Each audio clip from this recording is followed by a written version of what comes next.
नमस्कार साथियों, एक बार फिर स्वागत है आपका अपने YouTube channel geography bye Divya विकास सर में।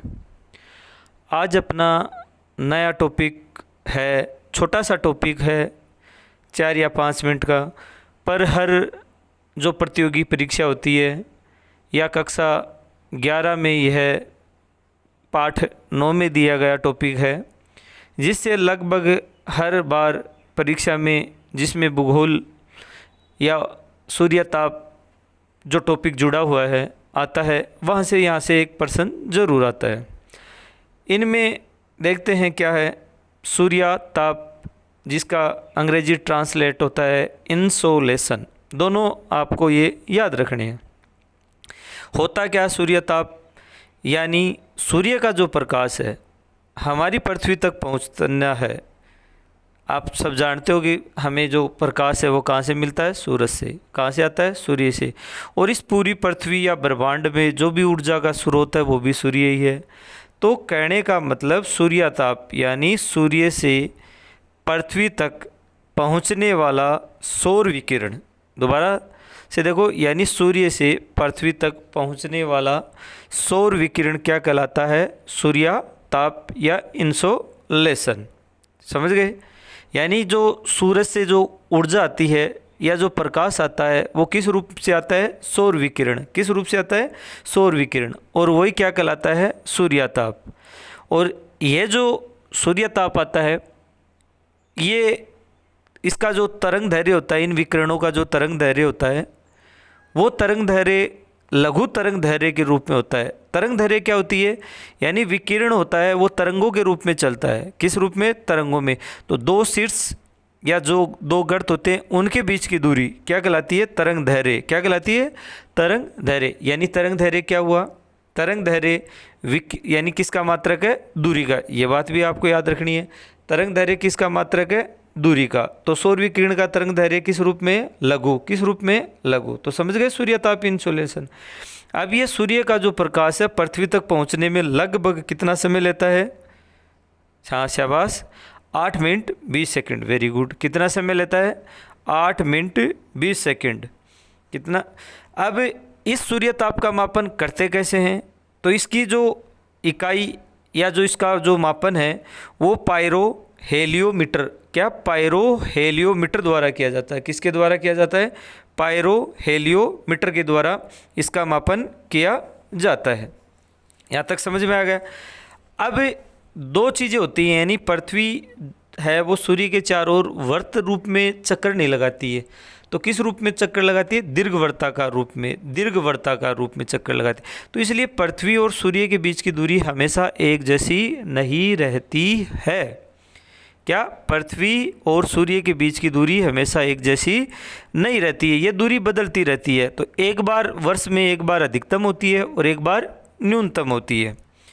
वैसे पृथ्वी और सूर्य के बीच की औसत दूरी लगभग 15 करोड़ किलोमीटर है।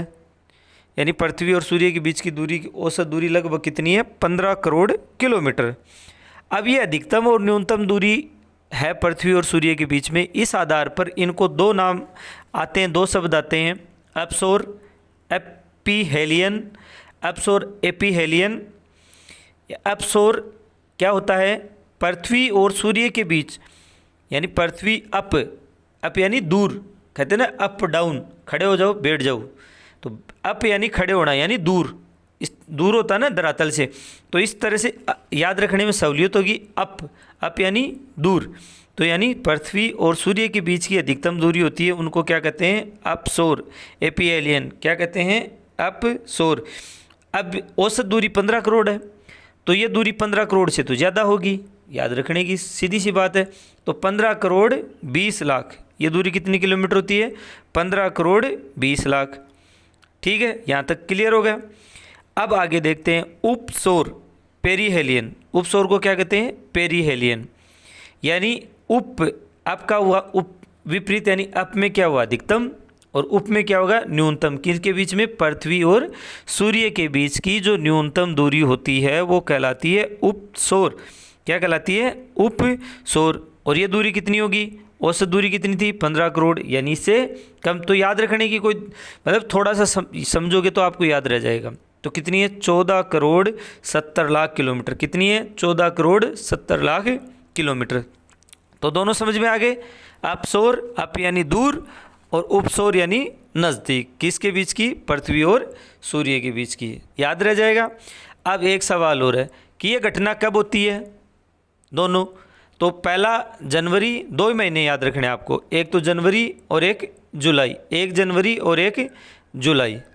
अब जनवरी 2 तारीख याद रखनी, 3 और 4, तो 3 जनवरी 4 जुलाई। अब कन्फ्यूज मत होना, जनवरी पहले आती है, 3 पहले आता है तो 3 जनवरी, जुलाई बाद में आता है, 4 बाद में आता है तो 4 जुलाई। यानी दोनों घटनाएं एक 3 जनवरी को होती है, एक 4 जुलाई को होती है। अब थोड़ी बात यह है कि यहाँ पर फिर कन्फ्यूज हो जाता है कि कौन सी घटना पहले होती है, कौन सी बाद में होती है। तो यहाँ पर थोड़ा विपरीत याद है, यानी अधिकतम दूरी, यानी अपने पृथ्वी से सूर्य की अधिकतम दूरी वो होती है जनवरी। कब? जनवरी। तो जनवरी में कितने अक्षर हैं? 4। जुलाई में कितने हैं? 3।